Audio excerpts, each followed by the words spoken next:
Bonjour à tous, bienvenue sur Discover ID. Alors aujourd'hui, petite vidéo 100% hardware où je vais vous parler uniquement de composants de la marque Antec. Donc Antec, c'est une marque qui est basée aux États-Unis et plus précisément en Californie. Et c'est une marque qui a été fondée en 1986. Donc voilà, on n'est pas sur du petit genou de l'informatique qui vient d'arriver. Hein. Après, vous vous en doutez, tout ce que je suis en train de dire, je l'ai vu sur Wikipédia. Donc ça dit comme quoi Antec a été fondée en 1986, comme je viens de le dire, et qu'ils ont été reconnus comme étant pionniers sur les secteurs informatiques et qu'ils ont réussi à maintenir une position en tant que leader mondial. Quand j'ai regardé sur Wikipédia, j'ai vu ces infos là, je me suis dit mais pourquoi j'en entends pas parler plus que ça en fait. Parce que certes ça fait quelques années maintenant que j'ai entendu parler d'Antec, à partir du moment où on s'intéresse un tant soit peu à l'hardware, on en a entendu parler. Ils ont un siège qui est situé en Californie, un autre aux Pays-Bas, un en Chine et un à Taïwan. Après voilà, faudra que je me renseigne quand même un petit peu parce que de là à dire qu'ils sont leader mondial, franchement je sais pas, parce que ok j'en entends souvent parler et ok c'est du bon matériel et je vais vous le montrer juste après, mais après c'est peut-être pas ceux qu'on voit le plus sur le marché, surtout ici en Europe. Donc voilà, je vais tâcher de me renseigner après cette vidéo et on en reparlera dans une autre vidéo dans les semaines ou mois à venir. En attendant, je suis là pour vous parler de ce boîtier,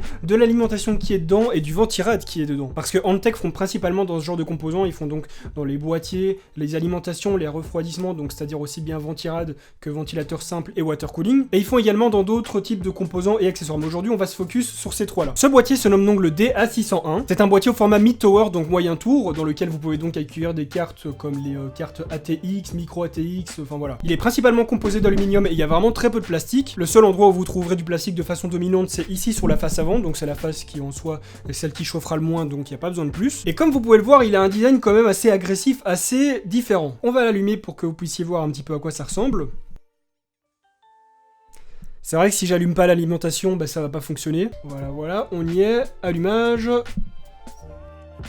Donc comme vous pouvez le voir à présent, le design a donc été pensé de cette façon. C'est-à-dire qu'en fait, le centre du boîtier, le design principal représente le ventilateur que vous pouvez voir là en bleu. Le style, le design de ce boîtier a été pensé autour de ça, et c'est plutôt sympa, c'est plutôt original. Ici sur le dessus, vous avez un petit bouton qui va vous permettre de changer les couleurs des LED, ou même l'animation, parce qu'il y a des animations avec, on va essayer de les trouver. Il y a vraiment plein d'animations qui sont incluses, je trouve ça sympa. Ah, il y en a vraiment beaucoup en fait. Chaque animation, vous pouvez la retrouver à chaque couleur, et ça c'est très cool. Voilà, donc moi je vais laisser celui-là parce que c'est le genre d'animation que j'aime bien, puisque je suis un kéké. C'est plutôt pas mal, mais après du coup, moi il y a quelque chose qui me dérange avec ça, c'est qu'en fait pour se concentrer sur ce design là, il n'y a qu'un seul ventilateur sur la face avant. C'est-à-dire que le flux d'air du boîtier en lui-même est composé du ventilateur qui se trouve ici et celui qui se trouve à l'arrière. C'est juste que ça aurait pu être un petit peu plus optimisé avec d'autres ventilateurs inclus dedans, mais ça rien ne vous empêche vous d'en prendre et d'en mettre. C'est juste qu'ils seront pas spécialement visibles vu que la coque prend toute cette partie là, mais vous pouvez vous-même les rajouter. Après là où c'est intéressant, c'est que vu que j'ai un ventirad dedans, le flux d'air est quand même meilleur. Ventirad qui provient également de la marque Antec, qui se nomme le A400 RGB, qui est simple mais très joli. Là franchement le ventirad, j'ai rien à lui reprocher, il fait très bien le taf. Il y a mon Ryzen 2700X dedans et il le refroidit parfaitement, j'ai aucune hausse en température donc à ce niveau là il y a rien à dire. Et pour moi c'est un ventirad qui est simple mais efficace, il fait le taf et il est joli. Et du coup là ouais, mon flux d'air il est un petit peu plus intéressant parce que du coup l'air part par là,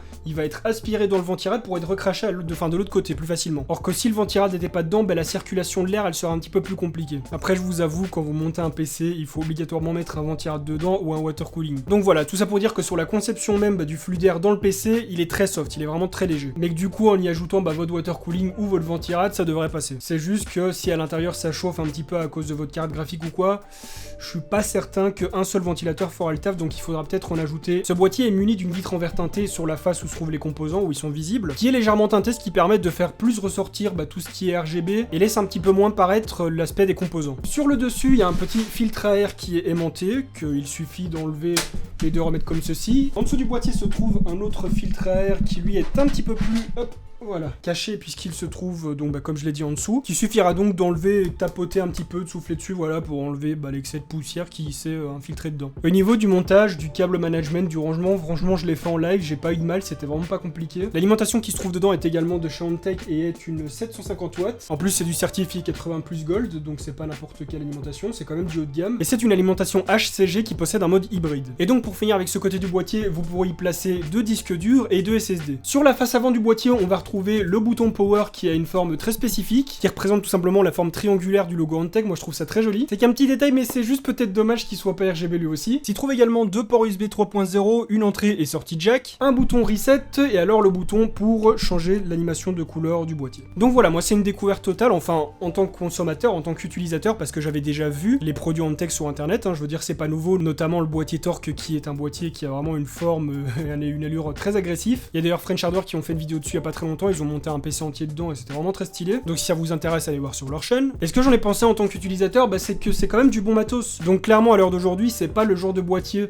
vers lequel moi je me redirigerais parce que j'ai d'autres goûts un petit peu plus spécifiques et avec d'autres exigences également, que ne possède pas spécialement ce boîtier, mais que d'autres boîtiers de la marque Antec ont par exemple. Mais par contre, il y a quelques années, avant que je commence à toucher de façon un petit peu plus, je dirais pas pro, mais plus observateur, plus critique, voilà c'est le mot. Si il y a quelques années on me l'avait présenté, bah c'est le genre de boîtier vers lequel j'aurais pu aller. Donc là voilà, en toute honnêteté, toute franchise, pour moi, c'est un boîtier milieu de gamme qui conviendra parfaitement, je sais pas, à des nouveaux utilisateurs ou alors des utilisateurs un petit peu plus avertis mais qui sont pas encore prêts pour avoir du très très gros matos. C'est vraiment un boîtier qui est de bonne qualité mais qui s'adressera plus aux novices. Donc pour moi comme ça à chaud, c'est du très bon produit, à voir sur le long terme parce que ça fait pas assez longtemps que je l'ai pour juger. Si ça vous intéresse davantage que je parle d'Antec, dites-le moi dans les commentaires, voilà, j'irai un petit peu discuter avec la personne de chez Antec avec qui je bosse, histoire que cette personne me raconte un petit peu plus justement sur Antec, sur ce dont je vous ai parlé au début, du fait que bah apparemment ils étaient leaders sur ce marché. Voilà, c'est des choses qui m'intéressent aussi, et si vous avez envie de le savoir, bah n'hésitez pas à me le signaler dans les commentaires et on fera quelque chose d'un petit peu plus travaillé là-dessus, un petit peu plus précis. Si cette vidéo vous a plu, n'hésitez pas à lâcher un gros pouce en l'air et à vous abonner à ma chaîne YouTube sans oublier de cliquer sur la petite cloche parce que sinon vous n'allez pas être notifié lorsque je vais sortir une nouvelle vidéo. À me rejoindre sur mes réseaux sociaux si vous voulez avoir un petit peu plus d'actu de ma part ou alors qu'on discute en privé ou quoi, et n'hésitez pas à aller également follow Antec. Sur ce les amis, on se retrouve très bientôt pour une prochaine vidéo. En attendant, portez-vous bien. Bye les gens.